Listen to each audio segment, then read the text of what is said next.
Hai, Assalamualaikum warahmatullahi wabarakatuh. Teman-teman, perkenalkan kami dari kelompok 3 ingin membahas materi tentang representasi mental. Sebelum pembahasan berlanjut ke materi, di sini saya akan menyebutkan nama-nama anggota dari kelompok 3. Yang pertama ada Siti Sarah Nur Sa'bani, yang kedua ada Nurul Firda Amalia, yang ketiga ada Azhar Fauzia Hanum, kemudian ada Ismi Khalda Zahidah, kemudian ada Santi Susanti, dan yang terakhir ada Intan Tri Puspitasari. Materi yang pertama ini ada teori Piaget, di mana membahas tentang perkembangan fungsi simbolis menurut teori Piaget adalah hasil dari internalisasi, persepsi eksternal, dan respon perilaku.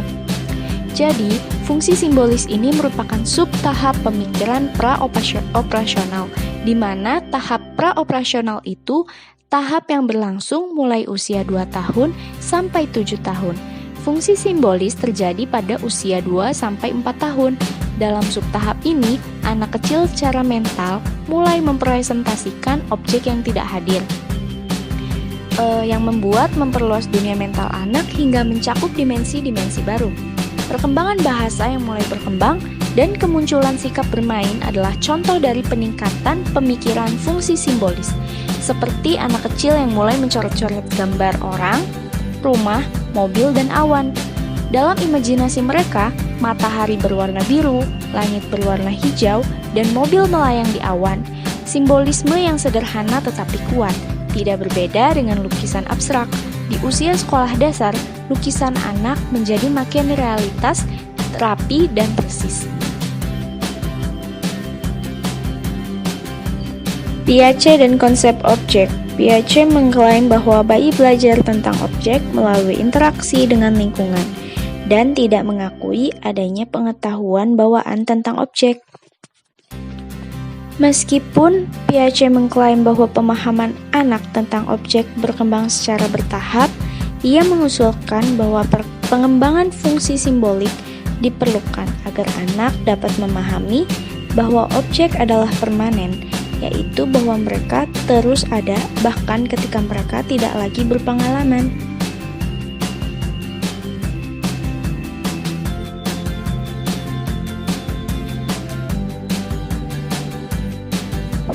Baik, yang selanjutnya itu ada tantangan teori Piaget, keabadian objek. Pada teori Piaget ini terdapat keabadian objek, apapun alasan masalah anak-anak dengan tugas pencarian yang dirancang oleh Piaget itu tampak jelas bahwa bayi memahami keabadian objek lebih awal dari yang ia usulkan, yaitu hingga 5 bulan. Nah, meskipun temuan studinya masih berlaku, tugas jelas membutuhkan lebih dari sekedar kemampuan untuk menyimpan presentasi objek dalam pikiran dan mengaksesnya tanpa masukan perseptual. Selanjutnya ada imitasi yang ditunda. Nah, pada sub imitasi yang ditunda, Piaget menyatakan bahwa kemampuan meniru pada bayi berkembang seiring dengan pemahaman mereka tentang ketetapan objek. Berdasarkan pengamatan Piaget, kemampuan meniru itu mulai berkembang pada bulan-bulan awal.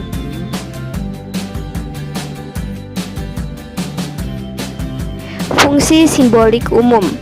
Pada fungsi simbolik umum, Piaget itu dapat menyimpulkan bahwa anak-anak mengembangkan kapasitas representasi mental itu pada usia sekitar 18 bulan. Piaget mengklaim bahwa perkembangan ini terjadi sebagai hasil dari perubahan struktural yang memungkinkan representasi pengetahuan itu pada tingkat mental daripada perilaku.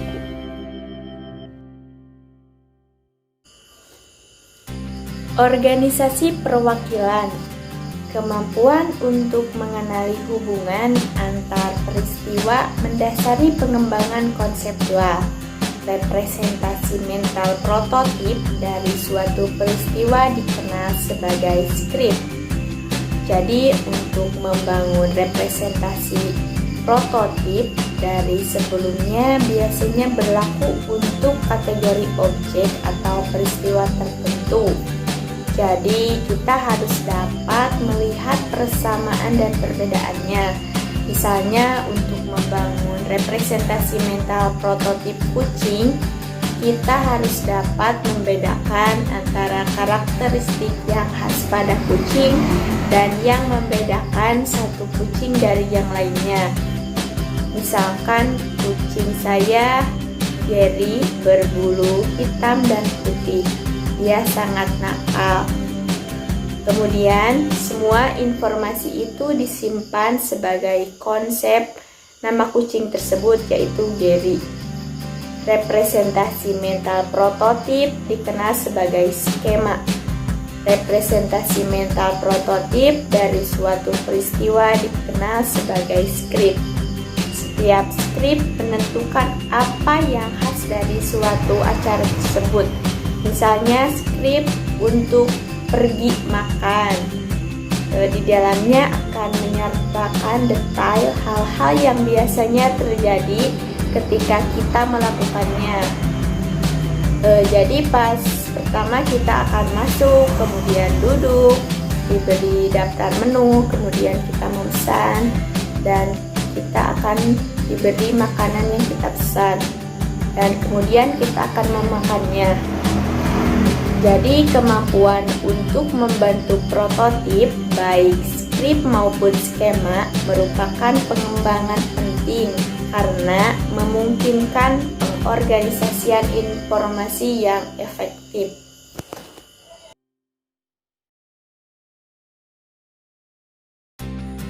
Skema perseptual. Sebagian besar objek yang membentuk dunia kita secara struktural sangat kompleks. Akibatnya, kemampuan untuk membentuk representasi objek tergantung pada kemampuan untuk memahami hubungan antara fitur dan representasi relasi ini. Kesamaan antara objek yang saat ini kita hadapi dan yang kita temui sebelumnya memiliki keuntungan yang jelas. Untuk menghindari situasi atau objek yang mirip dengan yang telah merugikan kita sebelumnya, ini merupakan langkah yang baik dan ini tergantung pada persepsi makna kita sendiri. Meskipun Piaget berargumen bahwa representasi perseptual tidak memiliki makna, tampaknya tidak demikian dengan Younger. Younger mengambil langkah lebih jauh dan menunjukkan bahwa bayi dengan pengalaman persepsi yang berbeda akan membentuk prototip yang berbeda juga. Mereka yang memiliki pengalaman lebih luas dari rangsangan karena tidak ada kovarian yang jelas dari fitur dalam rangsangan yang mereka tunjukkan, itu akan membentuk satu prototip berdasarkan rata-rata. Sedangkan mereka yang diberi pengalaman lebih sempit karena ada kovarian yang jelas dari dua fitur, itu akan membentuk dua prototip yang lebih spesifik. Kemudian studi-studi ini menunjukkan bahwa bagi membangun representasi prototipikal dari properti dan fitur objek pada usia yang sangat muda. Prototip ini meski bersifat perseptual juga menggabungkan makna, sehingga mendukung saran Mendler bahwa dia menyatakan terdapat bentuk perantara representasi yang tidak murni, perseptual tetapi belum bersifat mental. Representasi ini menurut Mendler bersifat perseptual namun mengandung makna.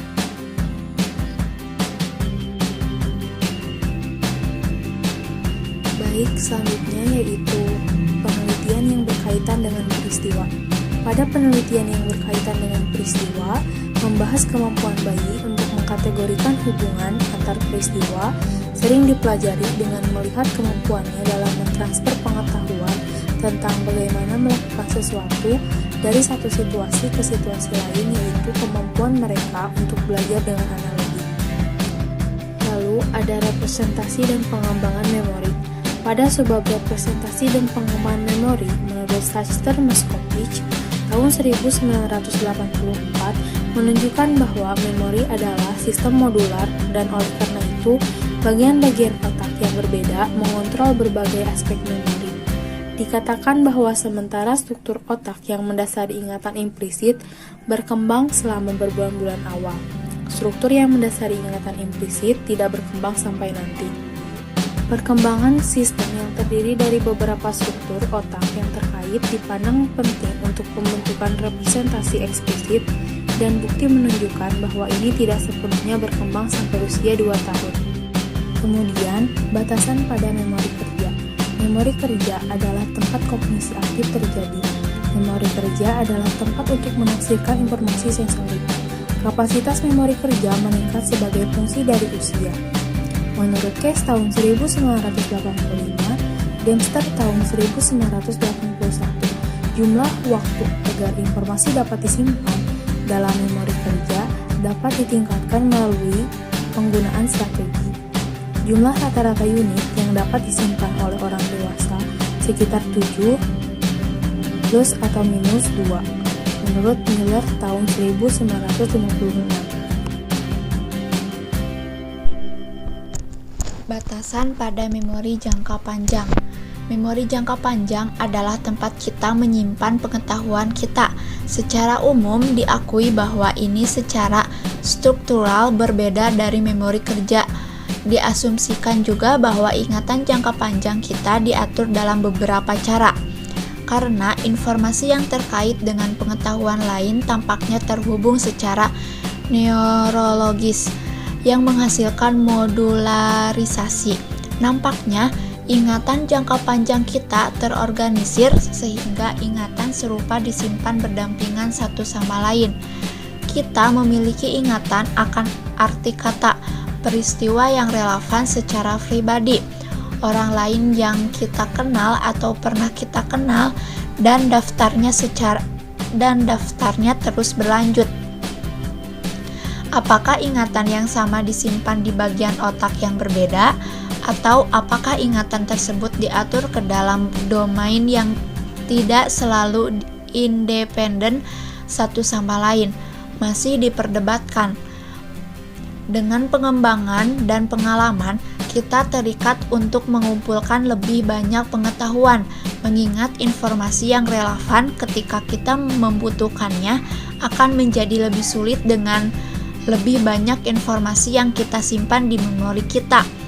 Kita memilih lebih banyak informasi untuk disaring untuk menemukan apa yang relevan, untuk dapat menemukan informasi relevan secara efektif saat kita membutuhkannya.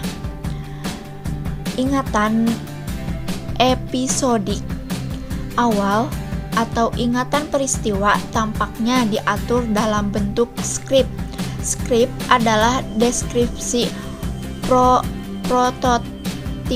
prototipe dari jenis acara tertentu. Kita telah melihat bahwa bayi mampu memahami hubungan antara peristiwa individu yang terpisah dalam waktu, contoh terpisah secara temporer, dan bahwa kepekaan terhadap peristiwa yang terkait secara kausal mendahului perkembangan kemampuan untuk berhubungan yang tidak terkait.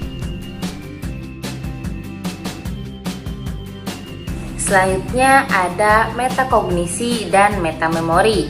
Pada poin ini membahas tentang metakognitif dan metamemori, di mana metamemori adalah kesadaran tentang seberapa banyak pengetahuan yang kita miliki serta pemahaman tentang bagaimana ingatan kita bekerja.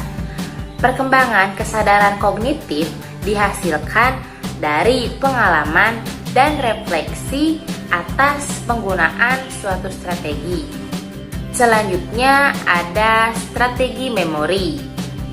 Strategi adalah operasi mental yang disengaja diarahkan pada tujuan dan ditujukan untuk memecahkan suatu masalah. Penggunaan strategi dikatakan muncul sebagai hasil dari perubahan pada sistem kognitif. Namun, kesadaran metakognitif juga berkontribusi pada perkembangan.